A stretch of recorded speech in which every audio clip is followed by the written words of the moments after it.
जननीं शारदां देवी रामकृष्णं जगद्गुरुं पादपद्मे त्रयोषित्वा प्रणमामि मुहुर्मुहुः।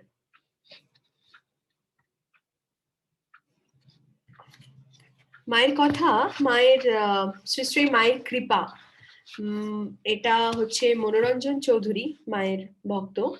সেই কথা, মানে তার কথা, তার রেমিনিসেন্স, ওইটা আজকে আমরা পাঠ করব এবং শোনার চেষ্টা করব।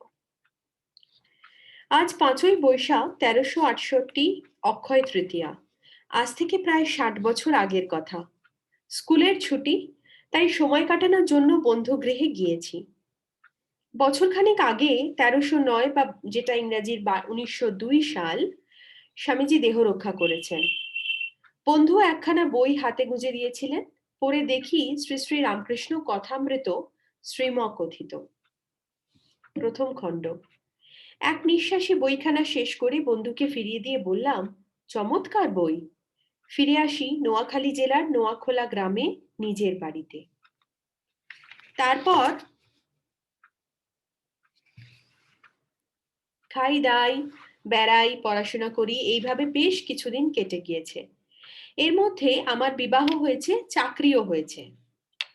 প্রথমে চট্টগ্রামে, পরে কক্সবাজারে চাকরি সূত্রে অবস্থান।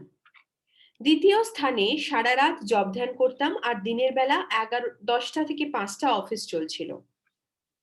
নির্জন সমুদ্র তটে, কখনো নিস্তব্ধ পাহাড়ের পাদদেশে ঘুরে বেড়াতাম।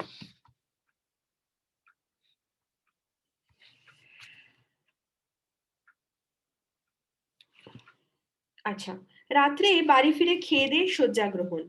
স্বপ্নে বহু সাধু সন্ন্যাসীকে দেখতাম। একদিন স্বপ্নে দেখি সমুদ্র তীরে বেশ তন্ময় অবস্থায় আছি। কিছুক্ষণ পর দেখতে পেলাম চারিদিক আলোময় হয়ে গেছে, মধ্যে নারায়ণ শ্রীরামকৃষ্ণ লিপি। চারিদিকে মুনি ঋষিরা তার স্তব স্তুতি করছেন। এমন সময় খেতে ডাক পড়লো। আচ্ছা, খাওয়ার জন্য ডাক পড়েছে। কিন্তু যাব কি করে? আমি যে আমার পা খুঁজে পাচ্ছি না। শেষে টিপে টিপে তবে পা খুঁজে পাওয়া গেল। বুঝতে পারলাম আমরা যে কি বলছে। এটা ওনার এক উপলব্ধি বা ওনার এক অনুভূতির কথা বলছে। উনি এক স্বপ্ন দেখেছেন। মনোরঞ্জন চৌধুরী যে ভক্ত ছিলেন, তাকে প্রথমবার তার এক বন্ধু ঠাকুরের কথামৃত হাতে ধরিয়ে দেয় এবং সে কথামৃত পাঠ করে বলে যে কি অপূর্ব। শুধু প্রথম খণ্ডটা ধরিয়েছে, সেটি সে পাঠ করে বলছে কি অপূর্ব বই, মানে তার খুব ভাল লেগেছে পড়ে। এখন আস্তে আস্তে পড়াশোনা বাড়িয়েছে। তারপরে চট্টগ্রামে, কক্সবাজারে তিনি এগুলো সব ঠাকুরের মায়ের বাংলাদেশের ভক্তরা খুব মানে প্রকৃতপক্ষে ভক্ত যাকে বলেন সেগুলো মানে সেরকম ছিলেন আর কি। সবাই ম্যাক্সিমাম ঠাকুর মায়ের যারা ভক্ত, তাদের শোনা যায় যে তারা মানে যাকে আমরা বলে থাকি বাঙাল, যারা বাংলাদেশে, তারা এবং খুব মানে তাদের ভক্তি বলার কথা নয়, মানে তারা সবাই খুব ভক্ত, মানে ভক্তিপূর্ণ হৃদয় ছিল তাদের। তো ইনি ছিলেন চট্টগ্রামে, পরে কক্সবাজারে চাকরি সূত্রে এনার অবস্থান। দ্বিতীয় স্থানে মানে কক্সবাজারে উনি বলছেন, যখন অফিস থাকতো 10টা থেকে 5টা অব্দি অফিস চলছিল, সারা রাত উনি জব ধ্যান করে কাটাতেন। রাত্রে বাড়ি ফিরে খেয়ে দিয়ে শয্যা গ্রহণ। স্বপ্নে বহু সাধু সন্ন্যাসীকে উনি দেখতে পেতেন। একদিন উনি স্বপ্নের মধ্যে কি দেখছেন, যে সমুদ্র তীরে বেশ তন্ময় অবস্থায় আছি। কিছুক্ষণ পর দেখতে পেলাম চারিদিকে আলোময় হয়ে গেছে, মধ্যে নারায়ণ শ্রীরামকৃষ্ণ রূপী, মানে ঠাকুরের দর্শন করছেন নারায়ণ রূপে। চারিদিকে মুনি ঋষিরা তার স্তব স্তুতি করছেন। এমন সময় খেতে ডাক পড়লো। কিন্তু যাব কি করে? আমি যে আমার পা খুঁজে পাচ্ছি না। এই সময় মানে এরকম একটা স্বপ্ন দেখছে, এই সময় ওনার খাওয়ার ডাক পড়েছে, বলছে খেতে আসতে। কি অদ্ভুত অবস্থা, এরকম সময় যদি খাওয়ার ডাক পড়ে। শেষে টিপে টিপে পা, মানে উনি এতটাই নিদ্রাতে, উনি মানে এতটাই উনি ওই স্বপ্নে এতটা মগ্ন হয়ে গেছেন যে নিজের পাটারও সার পাচ্ছেন না, খুঁজে পাচ্ছেন না। এরকম হয়, আমরা যদি কোনো স্বপ্নে খুব ডিপ ঢুকে যাই, বা ধরো কোনো কিছু আমরা ধ্যানে বসেছি, জপে, এরকম সময় যদি খুব ডিপ, যদি খুব ভেতরে ঢুকে যায়, অনেক সময় দেখা যায় কি আমাদের সেন্স, মানে পা, হাত, এগুলি কাজ করে না, কিছুক্ষণের জন্য নাম হয়ে যায়। এটাই হয় যখন, যেটাকে বলা হয় নির্বিকল্প সমাধি। এই জিনিসটা যদি অনেকক্ষণ ধরে হয়, তখন কি হয়, যে সেন্সেসরি অর্গানস গুলো, সেগুলো সব শিথিল হয়ে যায়, মানে সেগুলো আর তখন কিছুই কাজ করে না। এবং এই যদি বেশি সময় ধরে চলতে থাকে, মানুষের তাহলে মানুষ কি হবে, শরীর ছেড়ে দেবে। তাই জন্যই বলে যে যখন এরকম সমাধি মানুষ হয় তাকে তাড়াতাড়ি চেষ্টা করতে হয় যে কিভাবে তাকে সজ্ঞানে ফিরিয়ে আনা হয়। যেরকম ঠাকুরের যখন হতো তখন কানে কানে মন্ত্র বলতো মহারাজরা বা মা, তো এরকম যখন মায়ের হয়েছে মায়ের কানে ঠাকুরের নাম বলা হয়েছে। তো এই জন্য যখন যদি কোনো মানুষ খুব বেশি ডিপ এরকম ধ্যান বা এরকম যদি এরকম ঠাকুরের ভাবনা চিন্তা, মানে ঠাকুর মানে ঈশ্বরের ভাবনা চিন্তায় বেশিক্ষণ ঢুকে যায়, সেখানেও কি মানে কি বিপদ চিন্তা করো। একটা অত ভালো স্থিতি, একটা অত ভালো অবস্থা, কিন্তু মানে কি মানে এই দুনিয়ার জন্য আবার ফিরে আসতে হবে টেনে টুনে। মানুষ অত ভালো একটা অবস্থায় আছে, অত ভালো একটা এক্সপিরিয়েন্স নিচ্ছে, তাকে সেই টেনে নিয়ে হিচড়ে নিচে নামাতে হবে যে না না এসব হলে হবে না, এখনো অনেক কাজ বাকি আছে, এখানে ফিরে আসো। তো এনার সাথে কি হয়েছে, ইনি ওরকম একটা অবস্থা দিয়ে যাচ্ছিলেন, সেই সময় এনাকে বলছি খেতে এসো, খাওয়ার ডাক পড়েছে। এরপরেও বেশ কিছুদিন কেটে গেল, অফিসের কাজ তাড়াতাড়ি সেরে নিয়ে কখনো বা পাহাড়ে কখনো বা সমুদ্র তীরে যাওয়া হবে সেই চিন্তা। আমি ছিলাম মা কালীর ভক্ত, মাকে দেখব, তার দর্শন হবে এই ভাবনা মনকে ব্যাকুল করত। দেখতাম তার স্মরণে মননে কি আনন্দ, মনে আনন্দ যেন ধরে না, কখনো আবার চোখে নামে অবিরাম অশ্রুধারা, সে ধারা আর থামে না। কিন্তু জলে ডুবে প্রাণ আটুপাটু হলো কই, তবে তো মা দেখা দেবেন, নির্জনে ব্যাকুল হয়ে কাঁদলে তার দেখা পাওয়া যায়, তিনি দয়া করেন। তবে বুঝি আমার ব্যাকুলতা নেই, তবে বুঝি আমি কাঁদতে পারি নে, তবে বুঝি আমি কাঁদতে শিখিনি, মনে হলো জীবন বৃথা। এটি কিন্তু একটি ভক্ত, তার তখনো পর্যন্ত কিন্তু ঠাকুরের সবে তিনি কথামৃত পড়েছেন, তার তখনো মায়ের সাথে দেখা হয়নি বা কোন রকম এরকম সাধনের পথে তিনি যাননি। তো এগুলো কি হয় না যে আমাদের মানে মনুষ্য জন্মের বা মানুষের ধর্মটা বা মানুষের যেটা শেষ কর্তব্য বা যেটা জীবনের যেটা গোল বা উদ্দেশ্য, সেটাই হচ্ছে ঈশ্বর প্রাপ্তি। তো আমাদের সাথে হয় কি, আমরা যেহেতু সেই সব জিনিস আমরা ভুলে গেছি বা আমাদের সৎ পরিচয় যেটা যেটা আমরা আসলে মানে সেই জিনিসটা ভুলে গিয়ে আমাদের আত্মার ডিপ্লিশন হয়ে গেছে, মানে আত্মা আমাদের অজ্ঞানতা বশত মানে জ্ঞান আমাদের চলে গেছে এবং অজ্ঞানতা ঢেকে ফেলেছে, যার ফলে হয়েছে কি আমরা মায়ার দ্বারা আবদ্ধ হয়েছি এবং এই সমস্ত যে জাগতিক সুখ ভোগ এই সমস্ত আমাদের আপন করে নিয়েছে এবং এগুলোই আমাদের মনে হচ্ছে এগুলোই বাস্তব, এগুলোই প্রকৃত জিনিসপত্র যা কিছু। বাকি এইসব ঈশ্বর চেতনা, ঈশ্বরের কথা ভাবা বা ভক্তি, এগুলো সব হচ্ছে ওই তো একটা বয়সকালে করা যাবে, আগে একটা 60-70 বছর বয়স হোক, তারপরে তো এগুলো নিয়ে ভাবা যাবে বা এগুলো করা যাবে, এরকম একটা ব্যাপার হয়ে গেছে। মানে সবকিছু মানে আজকেই আলোচনা হচ্ছিল যে ঠাকুরের নাম বা ঠাকুরের কথা শোনা বা ঠাকুরকে নিয়ে আলোচনা করা, এগুলো আমাদের জীবনের প্রায়োরিটিতে সব থেকে লিস্ট আসে একদম নিচে। যেদিন আমাদের দেখবে বলছি, যেদিন আমাদের হয়তো এরকম থাকে যে একটা সময় হয়তো কোনো মহারাজ লেকচার দেবে বা প্রতিদিন হয়তো সেই সময় মহারাজ লেকচার দেন, তো আমাদের হয় কি সারাদিনের নানা কাজ থাকে, তো আমাদের হয়তো যেদিন ধরো খুবই চেষ্টা করছি আমরা, এটা নয় যে চেষ্টা করি না, কিন্তু আমাদের সেই মানে সব রকম কাজকর্ম সব হাত থেকে মিটে গেলে তারপরে যদি সময়টা পাই তখন আমি এই কথাটা শোনার জন্য আসি। এবং যদি ওই দিনে আমার অন্য কোনো কাজ থাকে বা অন্য কোনো কিছু যদি ইম্পর্টেন্ট দ্যান দিস বলে আমার মনে হয়, তাহলে কিন্তু আমি এটাকে খুব সহজে স্কিপ করে যাই, এটাকেই আমি সব থেকে লিস্ট প্রায়োরিটিতে রাখি। আজকেই এটা নিয়ে আমার আলোচনা হচ্ছিল একজনের সাথে, যে আমরা এতটাই মত্ত হয়ে গেছি আমাদের জাগতিক যেসব সম্পর্ক বলো বা যে সমস্ত যা কিছু আছে, যে কিছু পাওয়ার ইচ্ছা, একটা লাগাতার একটা পাওয়ার ইচ্ছা যা আছে তার থেকে আরো বেশি চাই, বেশি থেকে আরো বেশি চাই, সুখ অসুখ, মানে অসুখ ইন দ্য সেন্স কিরকম, মানে সুখ নেই মানুষের মনে, যত কিছু পাচ্ছি যত কিছু আছে তাতেও সব সময় একটা যেন মনে হচ্ছে একটা কিছু ফুলফিলমেন্ট নেই, মানে সেটা সব দিক দিয়ে হতে পারে, সব রকম সম্পর্কের দিক দিয়ে, আর্থিক দিক দিয়ে, সুখ ভোগের দিক দিয়ে, সবকিছু দিক দিয়ে আমাদের একটা সারাক্ষণ লেগে আছে যে সবকিছু ঠিক আছে, তবে যেন ঠিক খুশি না, মানে ঠিক হয়নি, মানে কিছু একটা মিসিং, সামথিং ইজ মিসিং। ওই জন্য মানুষকে জিজ্ঞেস করা হয় যখন কেমন আছো, দেখবে খুব কম মানুষ আছে মন খুলে বলে খুব ভালো আছি। মানুষরা সহসাই কি বলে থাকে যে ওই চলছে আর কি। মানে মনের মধ্যে একটা সামথিং মিসিং, ওইরকম একটা ভাব।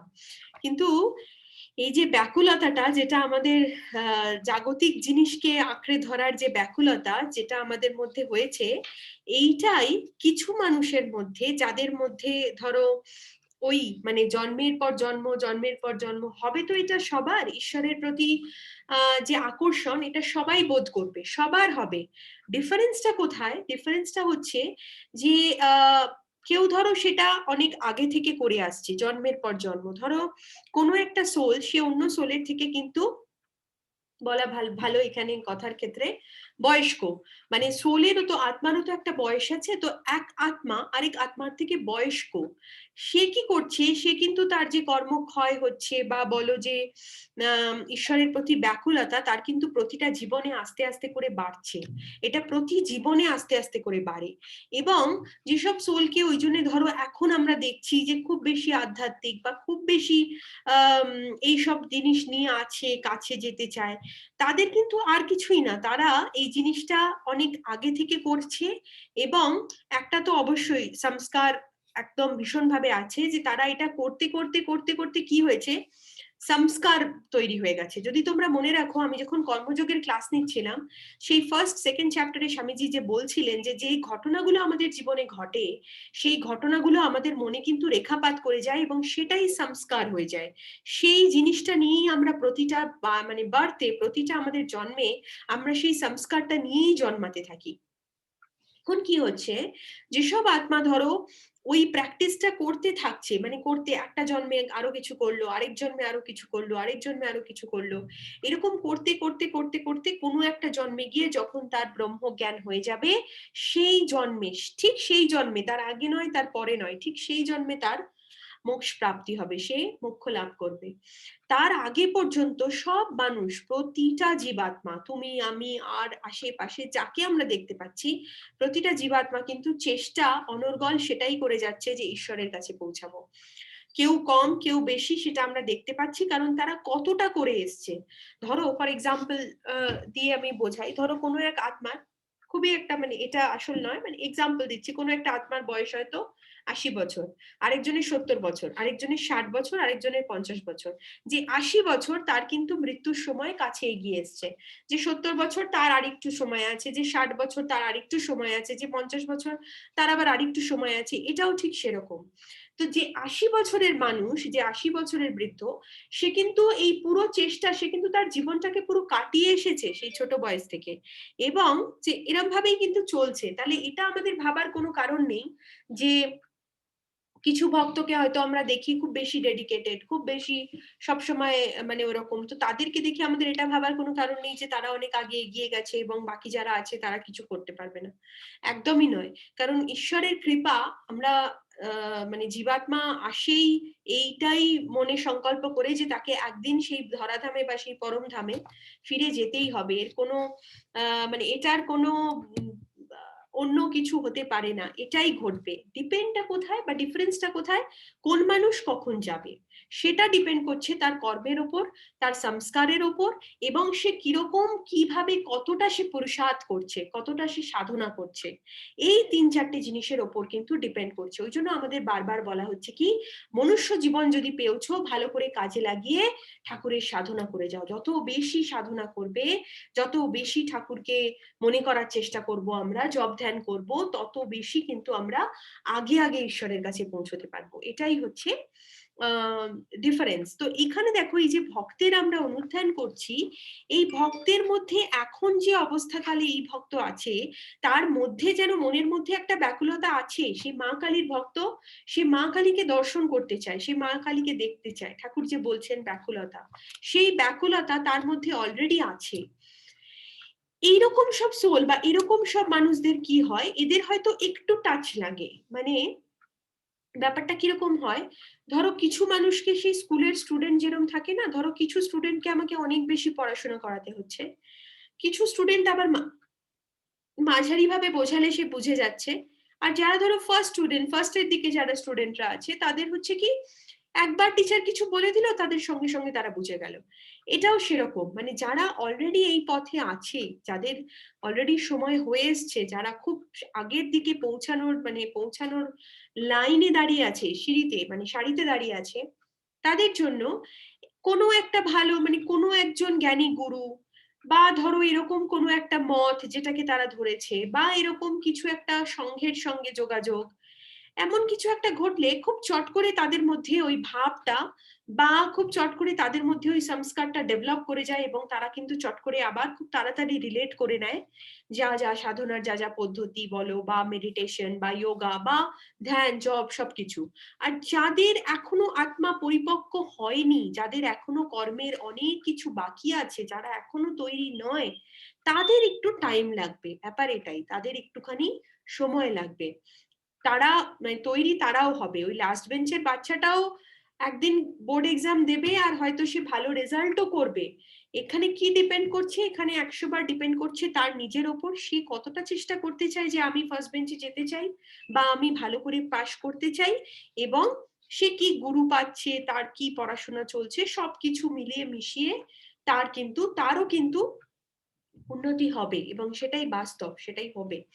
তো এইরকম যে সোল যারা সব ঠাকুর মায়ের এরকম ধরনের ভক্ত ছিল, তারা কিন্তু খুব আগের মাত্রার সোল ছিল, মানে তাদের অলরেডি অনেক জন্ম ধরে অনেক তপস্যা হয়ে গেছে, মানে তারা অনেক অনেক তপস্যা করে করে করে করে এই অবস্থাতে এসছে, যে অবস্থায় তারা এখন এটা নয় যে তাদেরও কিন্তু ব্রহ্মজ্ঞান হয়ে গেছে, হতে পারে এইসব মানুষদেরও আরো কত জন্ম লাগবে ব্রহ্মজ্ঞান হতে, কিন্তু এরা কিন্তু অনেক আগের দিকে পৌঁছে গেছে, কারণ ঈশ্বরের প্রতি ব্যাকুলতা মনে এসে গেছে, ঈশ্বরের প্রতি ব্যাকুলতা হৃদয়ে এসে গেছে।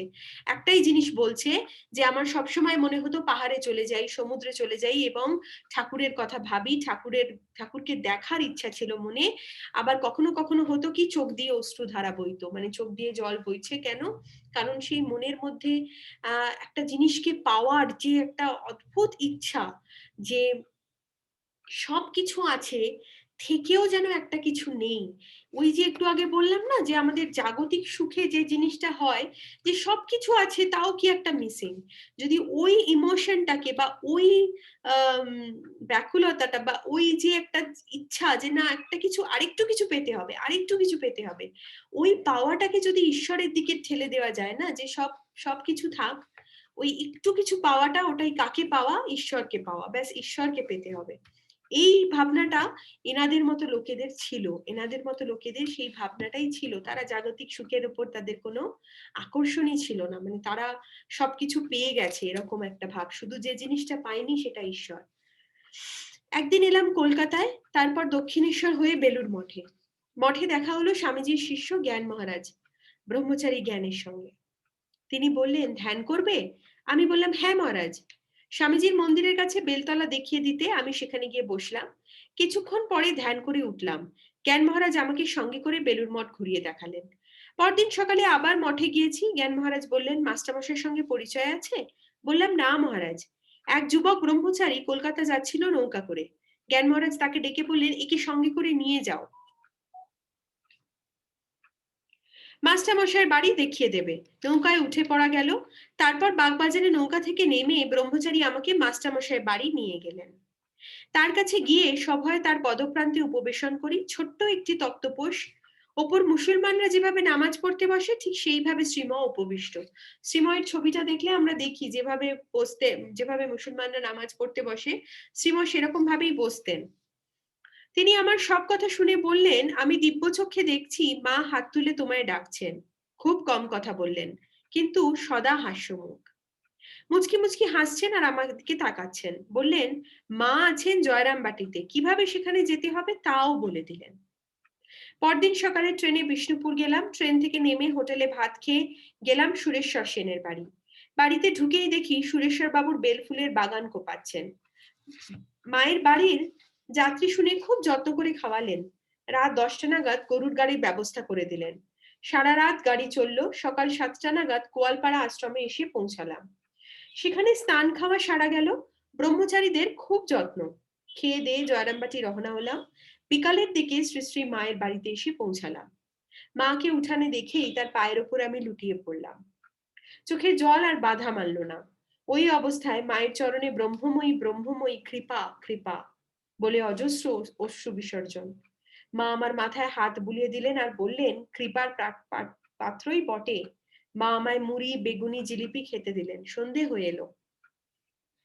মাকে দেখে উনি আর নিজের যে ভেতরের মনের যে ইমোশন বা যে অশ্রুধারা, সেটিকে আর রুখতে পারেননি। মায়ের পায়ের ওপর আছড়ে পড়ে মাকে বলছেন যে ব্রহ্মময়ী, কৃপা, কৃপা, শুধু কৃপা। তখন মা আবার মাথায় হাত বুলিয়ে বলছেন, কৃপার পাত্রই বটে। মাও বুঝতে পেরেছেন যে কিরকম ধরনের ভক্ত, তাই মাও বলছেন যে কৃপার পাত্রই বটে। আনন্দ, আনন্দ, যেন আনন্দের হাট বসে গেছে। জলে মাছেরা যেমন আনন্দে ভেসে বেড়ায়, তেমনি যেন আমারও আনন্দ ভাসতে ইচ্ছা করছিল। যেদিকে তাকাই আনন্দ বই আর কিছু নেই, যেন চোখে নেবা লেগে গেছে। মায়ের ভাষায় চারিদিক যেন আনন্দের ঘট পূর্ণ হয়ে গিয়েছে। আমারও চারিদিক আনন্দময়। রাত্রে ভরপেট খেয়ে ঘুম, খুব ভোরে প্রাতকৃত্য ও হাত মুখ ধোয়ার জন্য বাইরে বেরিয়ে গেলাম। মায়ের জপ ধ্যান তার আগেই শেষ হয়ে যায়। পরে শুনেছিলাম জনৈক ব্রহ্মচারীকে তিনি বলেছিলেন, চট্টগ্রাম থেকে গত সন্ধ্যায় যে ছেলেটি এসেছে তাকে ঘুম থেকে তুলে দাও। ব্রহ্মচারী আমাকে ঘরে না পেয়ে মাকে বললেন, কাউকে তো দেখছি না। মা বললেন, আবার খোঁজো, আমি ওর জন্য অপেক্ষা করছি। এদিকে যদিচ্ছাক্রমে ঘুরতে ঘুরতে একেবারে ভানু পিসির বাড়িতে আমি এসে উপস্থিত। পিসির দুধের কড়াই ছাড়ছে ঝিনুক দিয়ে। একটা বল বানিয়েছে ছাঁচিগুলো দিয়ে। আমি ঢুকতেই তিনি বললেন, গোপাল, ছানা খাবে? অমনি হাঁটু গেড়ে হাত পেতে বলটা নিয়ে মনের আনন্দে খাচ্ছি। পিসি বললেন, কি অনুরাগ বাঘেই ধরেছে গো। জ্ঞানী মানুষ, দেখেই অবস্থা বুঝে ফেলেছেন। ঠিক তখনই হরিপ্রেম মহারাজ, তখন ব্রহ্মচারী, এসে বললেন, আপনি এখানে? মা আপনাকে খুঁজছেন। তাড়াতাড়ি হাতের বলটা গলায় পুরে দৌড় দিলাম। গিয়ে দেখি মা পূজা সেরে অপেক্ষা করছেন। আমি যেতেই বললেন, দীক্ষা নেবে? বললাম, মা, আমি কিছু জানি নে, সব তোমার ইচ্ছা। যাও স্নান করে এসো। বলে মা ডান দিকে মায়ের কুঠিরের পূর্ব দিকে পুকুরটা দেখিয়ে দিলেন। তাড়াতাড়ি পুকুরে ডুব দিয়ে মায়ের কাছে এসে আমি হাজির হলাম। শ্রীমা আমায় বলে দিয়েছিলেন মায়ের জন্য একখানা লাল নরুন পেরে কাপড়, একটি টাকা আর কয়েকটা জবা ফুল নিয়ে গিয়েছিলাম। স্নান করে সেগুলি মাকে দিলাম। মা আমাকে দীক্ষা দিলেন। নিজেও আঙুলে জপ করে করজপ করা শেখালেন। ঠাকুরের ছবির দিকে তাকিয়ে হাত দিয়ে বললেন, উনিই তোমার ইষ্ট। দীক্ষার পর মাকে প্রণাম করে ওঠার সময় স্পষ্ট দেখলাম মা নন, মায়ের জায়গায় বসে আছেন স্বয়ং মা কালী। আবার পদপ্রান্তে লুটিয়ে পড়লাম চেতনা হারিয়ে। আমার পরে আরেকজনেরও দীক্ষা হলো। সে শ্রী শ্রী মাকে জিজ্ঞাসা করলেন, মা, উনি কি সন্ন্যাসী হয়ে সংসার ছেড়ে বেরিয়ে যাবেন? তার উত্তরে মা বলেছিলেন, না, ওর কিছু ভোগ বাকি আছে। এইটাই আমি যে একটু আগে বলছিলাম, যে যতক্ষণ পর্যন্ত না ভোগ শেষ হচ্ছে, যতক্ষণ পর্যন্ত ভোগ মানে কি, কর্মফলের দ্বারা বা আমার সংস্কারের দ্বারা যে আমাকে এখনো পর্যন্ত কিছু ভোগ করতে হবে, সেটা সুখ হতে পারে, দুঃখ হতে পারে, যা কিছু হতে পারে, সেটা কিসের উপর ডিপেন্ড করে? যে আমি কি কর্ম করে এসেছি জন্মের পর জন্ম।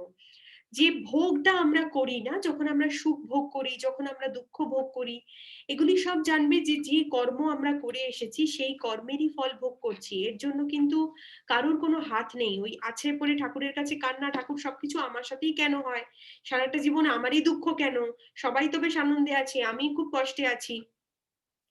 যে উপরে বসে থাকে না, সে অলক্ষ্যে বসে হাসে, বলে যে এটা কারোরই কিছু করার নেই। সব রকম যা কিছু হচ্ছে, মানে সকালে ওঠা থেকে রাত্রিরে শুতে যাওয়া অবধি, ইনফ্যাক্ট যেরকম আমাদের সবাইকে দেখতে, মানে যেরকম আমাদের আচার আচরণ, আমাদের যেরকম দেহ আমরা ধারণ করেছি, সব কিছু কর্মের ওপর ডিপেন্ড করে। সব কিছু এগুলি এত সূক্ষ্ম যে আমরা এগুলোকে নিয়ে কোনো সময় ভাবিও না, আর আমরা এগুলি নিয়ে ভাবতে চাইও না ইনফ্যাক্ট। কিন্তু প্রতিটা জিনিস, মানে যে যে সম্পর্ক আমার সাথে হচ্ছে, যে যে মানুষ আমার চারিপাশে আসছে, যে যে ঘটনার আমি সম্মুখীন হচ্ছি, যে যে মানে জীবনে চলার পথে যে যা কিছু আমার সাথে ঘটছে, মানে আজকে আমি কি দিয়ে খাবো ভাবলে খুব মজার লাগে, সেটাও আমার কর্মের উপর ডিপেন্ড করে। এতটা এতটা বিচার শক্তি কি আমরা করি? যদি এতটা বিচার শক্তি করি, তাহলে দেখবে সবার জীবনই কত ভালো হয়ে যায়। কিন্তু ওইটাই না, মহামায়া এরকম মায়া দিয়ে ঢেকে রেখেছে যে ওই বিচার শক্তিটাই আমাদের লোপ পেয়েছে, আমরা ওইটা করারই না তো সময় আছে, না তো আমরা বিচার করার মতো ক্ষমতা শক্তি আছে আমাদের, করতে পারি না, আমরা মূর্খ মানুষ তো, আমরা এটা করতে পারি না। কিন্তু যদি যেদিন এই এই ব্যাপারটা বুঝে যাব যে কর্মচক্রটা কি জিনিস, বা কিসের জন্য আমার সুখ, বা কিসের জন্য আমার কষ্ট, কিসের জন্য আমার দুঃখ, এক একটা সম্পর্কের থেকে আমরা জীবনে খুব আনন্দ পাই, আবার কিছু সম্পর্ক থেকে আমরা জীবনে খুব কষ্ট পাই।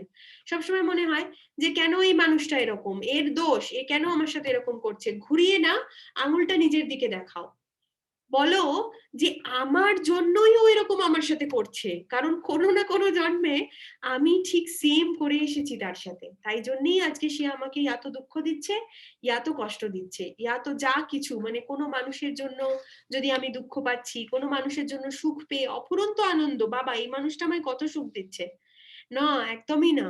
তখন এটাই ভাবা, কোনো মানুষের থেকে দুঃখ পেলেও যেরকম ভাবতে হয় যে তার কোনো দোষ নেই, সে আমাকে, তাই জন্যই সেই কারণেই আমি তার থেকে কষ্ট পাচ্ছি, কারণ আমি আমি দোষী, আমি কোনো সময় এরকম কর্ম করেছিলাম তার সাথে, সেই মানে পার্টিকুলার মানুষটার সাথে, সেই জন্য সে আমাকে এ জন্মে কি করতে এসেছে, প্লাস মাইনাস করতে এসেছে, যেটা করে এসেছি ঠিক ততটা করবে, করে চ্যাপ্টার ক্লোজ, শেষ হয়ে যাবে, কিচ্ছু চিন্তা নেই, বেশি দিন থাকবে না, যতটা থাকবে ততটা এটাই মনে করতে হবে, সেই আমরা যখন ব্যাংকে যাই পাস বই পাই না, পাস বইতে দেখবে একটা ক্রেডিট লাইন থাকে, একটা ডেবিট লাইন থাকে, আমরা জীবনের আমাদের যে জীবনের কর্মফলগুলো বা জীবনের যে গতি, চলার গতি, সেটাও ঠিক সেরকম ব্যাংকের পাসবুকের মতো, কিছু মানুষ আছে মানে কিছু কর্ম করছি আমরা, সেটা আমাদের ক্রেডিট হচ্ছে, কিছু কর্মের ফল ভোগ করছি আমরা, সেটা আমাদের ডেবিট হয়ে যাচ্ছে।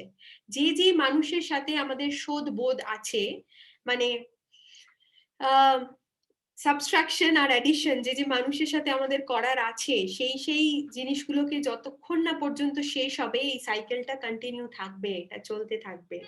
এই জন্যে যখন আমরা এই এই সমস্ত আলোচনা করি, স্পিরিচুয়ালিটির দিকে যাই, বা ধরো আধ্যাত্মিক আলোচনা করা শুরু করি, তখন কর্ম সিদ্ধান্তে সর্বপ্রথম কথা এই জন্য বলা হয় যে নিজের কর্মের উপর নজর দাও। আর যখন কর্মের উপর নজর দিতে বলা হচ্ছে, তখন কিন্তু শুধু এটা নয় যে আমার হাত পা নিয়ে আমি কি কর্ম করছি, কায়িক, মানসিক, বাচিক, বারবার এটা মনে রাখতে হবে, কায়িক মানে যে কাজ আমি হাত পা দিয়ে করছি, বাচিক মানে হচ্ছে যে জিনিস আমি মুখ দিয়ে বলছি, মানসিক হচ্ছে যার সম্বন্ধে যে কথা আমি মনে ভাবছি, যে মুহূর্তে আমাদের সবসময় থট চলে, সব সময় মাথায় কোনো না কোনো চিন্তা চলছে, সেটা ভালো হতে পারে, সেটা খারাপ হতে পারে, ভালো চিন্তা চললে কোনো অসুবিধা নেই, খারাপ চিন্তা যখনই চলবে সেটাকে বন্ধ করো, সেটাকে স্টপ করো, তুরন্ত, মানে কোনো অন্য ভাবনাই নয়, তুরন্ত সেটাকে স্টপ করা।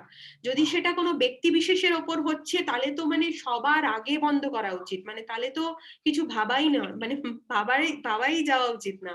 যখনই কোনো ব্যক্তি বিশেষকে নিয়ে কিছু আমাদের মনে থট আসবে, এই যে মানুষটা না কেন এরকম করলো আমার সাথে, ব্যাস ব্যাস, ওই ওই একটা চেইন অফ থট, ওই মানুষটা আমার সাথে এরকম করেছে, তাহলে কেউ আমাকে ভালোবাসে না, তাহলে কেউ আমার খারাপ চায়, তাহলে কেউ, এই চলতে থাকলো, আর সাথে সাথে এটাও যেন ব্যাংকের চেকবুকটা কিন্তু ক্রেডিট হতে থাকছে, ক্রেডিট হতে থাকছে। তখন আমরা বলবো যে ওমা আমি তো এরকম কিছু তার সাথে খারাপ কাজ করিনি, আমি তো শুধু নিজে মনে মনে ভাবছিলাম।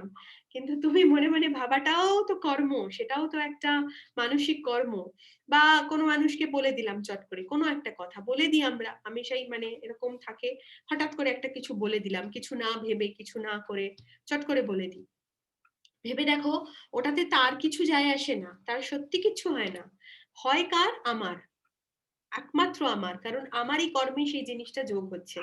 তাই জন্যে কর্ম সিদ্ধান্ত এত গুরুত্বপূর্ণ আমাদের হিন্দু শাস্ত্রে, সবসময় তাই বলে যে যে কাজ আমি করছি, আর সবসময় এটা মনে রাখতে হবে, কাজ মানেই ৩ প্রকার, কায়িক, মানসিক, বাচিক। প্রথমে আমরা মাথাতে ভাবছি, তারপরে আমরা সেটা বলছি, তারপরে আমরা সেটা করছি, আবার ভাইসি ভার্সা, কোনো রকম একটা কোনো কাজ আমরা করে ফেলছি, সেটাকে নিয়ে এবার ভেবে যাচ্ছি, কেন করলাম, কি করলাম, ও তাহলে কিরকম ছিল, আমি তাহলে কিরকম ছিলাম। চেইন অফ থটসটাকে না ব্লক করতে হবে। মাথাতে যখনই দেখবো যে বিভিন্ন রকমের ভাবনা একসাথে আসছে, ব্লক করো, সঙ্গে সঙ্গে নয় একটা বই উঠিয়ে নেওয়া, নয় ঠাকুরের জপ করতে বসে যাওয়া, নয় ঠাকুরের কথা চিন্তা করা, চেইন অফ থটসটাই খুব খারাপ জিনিস, কারণ ওটাই একটা একটা চিন্তা leads to another, to another, to another, এরকম ভাবে হতে থাকে, একটা থেকে আরেকটা থেকে আরেকটা। আর আমরা জানতেও পারবো না আমাদের সবার অজান্তে কখন আমাদের পাসবই ক্রেডিটে চলছে, শুধু ক্রেডিটে, ডেবিটের কোনো ব্যাপার নেই, শুধু ক্রেডিটে চলছে। আর এই বেশি ক্রেডিটে চলতে চলতে চলতে চলতে কি হবে, এত পয়সা জমে যাবে, মানে এত কর্ম জমে যাবে, তখন মনে হবে কি করে খরচা করবো, এটা তো অনেক পয়সা জমে গেছে, এবার তো খরচা করার লোক নেই বা খরচা করার জায়গা নেই, তখনই হচ্ছে মহা বিপদ। তাই কি করতে হবে, সঙ্গে সঙ্গে ব্যালেন্স, একদম ব্যালেন্স, মানে কেউ কষ্ট দিচ্ছে কেউ দুঃখ দিচ্ছে সেটাকেও আপন করে নাও, কারণ কি তখন এটা মনে ভাবতে হবে যে সাবস্ট্রাকশন হচ্ছে, ডেবিট হচ্ছে। কেউ যদি কষ্ট দিচ্ছে মনে খারাপ লাগে, ঠিক কথা, বলার জন্য অনেক কিছু বলা যায়, কিন্তু কারোর থেকে কোনো খারাপ ব্যবহার পেলে বা কোনো কিছু পেলে সঙ্গে সঙ্গে, তবে খারাপ লাগার সঙ্গে সঙ্গে এটা ভেবে নিতে হবে যে সাবস্ট্রাকশন হচ্ছে কর্মে, তার সাথে আমার যে বন্ধন ছিল বা যে সদ্বোধ ছিল সেটা আমার মাইনাস হয়ে যাচ্ছে। ওই জন্য যে যত কষ্ট দিচ্ছে সেটাকে আপন করে নাও, সেটাকে মাথা পেতে নাও, কারণ ওইটা মানে কি, ব্যাস আমার সাবস্ট্রাকশন হয়ে যাচ্ছে, ডেবিট হয়ে যাচ্ছে, আমার পাসবই ডেবিট হতে চাচ্ছে। ডেবিট করা মানে ক্রেডিটও যেরকম আমি করে যাচ্ছি না, ডেবিট হওয়াটাও ভীষণ দরকার। তাই মানুষের সঙ্গে যে মানুষের সাথে যা যা কর্ম আছে সেগুলিকে চুকোত করাটা খুব মানে খুবই ভীষণ দরকার সেটা। এবারে দেখো বলছেন যে তাই জন্য মাকে যখন জিজ্ঞেস করেছে যে মা এরা কি সাধু সন্ন্যাসী হয়ে যাবে, সংসার ত্যাগ করবে, মা বলছে না, ওর এখনো কিছু ভোগ বাকি আছে। মা তো জগৎ জননী মহামায়া, তিনি তো দেখলেই বোঝেন যে কার কি বাকি আছে, কার কি হয়ে গেছে, তো সেইভাবে উনি বলছেন। আনন্দ আনন্দ আনন্দ, সেদিন রাত্রেও আমার মাতৃগৃহে যাওয়ার সৌভাগ্য, থাকার সৌভাগ্য হলো। পরদিন প্রাতে খোকা মহারাজ কামারপুকুরে যাচ্ছেন। মাকে বললাম খোকা মহারাজের সঙ্গে যাব, মা অনুমতি দিতেই মহারাজের সঙ্গে কামারপুকুর রওনা হলাম। কামারপুকুরে রামলাল দাদা লক্ষ্মী দিদিকে দেখলাম। খেয়ে দিয়ে রামলাল দাদার কাছে ঠাকুর ও মায়ের কিছু গল্প শুনে মায়ের বাড়িতে ফিরে এলাম। এই প্রসঙ্গে উল্লেখ করি যে ভুবনেশ্বর মঠে রাজা মহারাজের দর্শন ও সান্নিধ্য লাভ করার সুযোগও আমার পরে হয়েছিল। তারপর আবার সেই পূর্বের মতো জীবনযাপন। বেশ কিছুদিন পর অমৃতবাজার পত্রিকায় একদিন দেখলাম মা দেহ রক্ষা করেছেন। 11 দিন অসৌচ পালন করলাম। 12 দিনের দিন খুব ভোরেই থালা বাটি ঘটি ইত্যাদি ব্রাহ্মণকে দান করলাম। শ্রী শ্রী ঠাকুরকে ভোগ দিয়ে সকলকে প্রসাদ বিতরণ করলাম। পাতানো মা তো নয়, আপন মা যে, জন্ম জন্মান্তরের মা যে, তাই তো এসব করা। তারপর বহু বছর কেটে গেছে, আজ দেখছি মরদেহে অবর্তমান হলেও মা আমার কাছে, আমার জীবনে নিত্য আরো জীবন্ত হয়ে উঠছে। সুন্দর রেমিনিসেন্স, খুব সুন্দর প্রেজেন্টেশন, খুব সুন্দরভাবে লেখা ওনার নিজের জীবনের অভিজ্ঞতা। যেহেতু মা ওনার গুরু ছিলেন, যেহেতু মায়ের থেকে উনি ইষ্টমন্ত্র পেয়েছিলেন, তাই মায়ের দেহ রক্ষার পরে উনি যখন খবর পান তখন উনি 11 দিন যেরকম পুরোপুরি আমাদের গুরু নিধন বা গুরু শরীর ছাড়ার পর করে, সেটাও তো করবেই। তবে ওনার জন্য এটা হয়ে গেছিল, উনি যেটা বলছেন যে এটা তো আর পাতানো মা নয়, এটা তো আর অন্য কোনো রকমের মায়ের মতো সম্পর্ক নয়, যে নিজের মা, কিছু ক্ষেত্রে বলা চলে নিজের মায়ের থেকেও বড়, নিজের মায়ের থেকেও হয়তো এক কাঠি ওপরের একটা সম্পর্ক, যেখানে মানে নিজের মায়ের সাথেও তো একটা কি বলা যায় যে একটা, এটা অবশ্য একান্ত হতে পারে যে নিজের নিজের ব্যাপার, তবে তাও বলতে চাই যে নিজের মায়ের সাথেও হয়তো কোথাও একটা গ্যাপ যদিও থাকে বা যদিও একটা কিছু থাকে, মায়ের জায়গাটা বোধহয় সত্যি কেউ নিতে পারবে না, মানে এটা উপলব্ধির ব্যাপার। তবে এটা যদি উপলব্ধি করা যায় তাহলে ওই সেটাই হচ্ছে, এই ভক্তও তাই বলছেন যে মায়ের জায়গাটা সত্যি বলাটা মানে বিয়ন্ড ওয়ার্ডস, মানে হয়তো কোনো সময় মুখের ভাষা দিয়ে বলে বোঝানো যাবে না যে মা কি, বা মাকে যারা উপলব্ধি করেছে বা মায়ের সাথে যারা সেই সম্পর্ক বানাতে পেরেছে, সত্যি হয়তো বলাটা মানে বলে হয়তো এক একটা জায়গা থাকে না যখন বলে যে মানুষ বাকরুদ্ধ হয়ে যায়, এইগুলো এই সম্পর্কটা হয়তো সেরকম সম্পর্ক যেখানে মানুষ বাকরুদ্ধ হয়ে যায়, মানে বলাটা যায় না যে মা কি, মা সত্যি কি, এবং সেটা উপলব্ধি করাটা খুব দরকার। কারণ মায়ের মায়ের কৃপা না হলে বা মায়ের ঠাকুরের কৃপা না হলে, মায়ের কৃপা না হলে সেই নিজের সৎ পরিচয়টা বা নিজের স্বপরিচয় যেটা, সেটা মা তো সকলের কাছে আমরা মায়ের জীবনীতেও পড়েছি যে ব্যক্ত করেননি। উনি কোনো সময়ই নিজের যে স্বপরিচয় সেটা উনি সবার কাছে বলতেন না। সবসময়ই ওই এক ঘোমটার আড়ালে থাকা। কিন্তু সত্যি যে মানে ঠাকুরের কৃপা থাকলে বা মায়ের কৃপা থাকলে হয়তো সেই বোঝাটা বা সেই উপলব্ধিটা খুব ভাবে হয়ে থাকে যে মা বিয়ন্ড ওয়ার্ডস, মানে মায়ের পরে বোধহয় একটা শুধু সেন্টেন্স হয় যে কমা বা দাড়ি বা ফুল স্টপ, মানে একটা ফুল স্টপই হয়, মানে সেখানে আর কিছু মা কি সেটা বলাটা খুব মুশকিল, এটা বলা যায় না। তো এটাই হলো কথা। খুব সুন্দর আমরা একটা রেমিনিসেন্স পড়লাম, আর মায়ের রেমিনিসেন্স সবসময় শুনতে ভাল লাগে। আমি আগামী আচ্ছা, আমি প্রণাম মন্ত্রটা দিয়ে ক্লাসটা শেষ করি। আজকের এখানেই ক্লাসটা শেষ হলো। হরি ওম তৎসৎ। শ্রীরাম কৃষ্ণার্পণমস্তু। হরি ওম, হরি ওম, হরি ওম।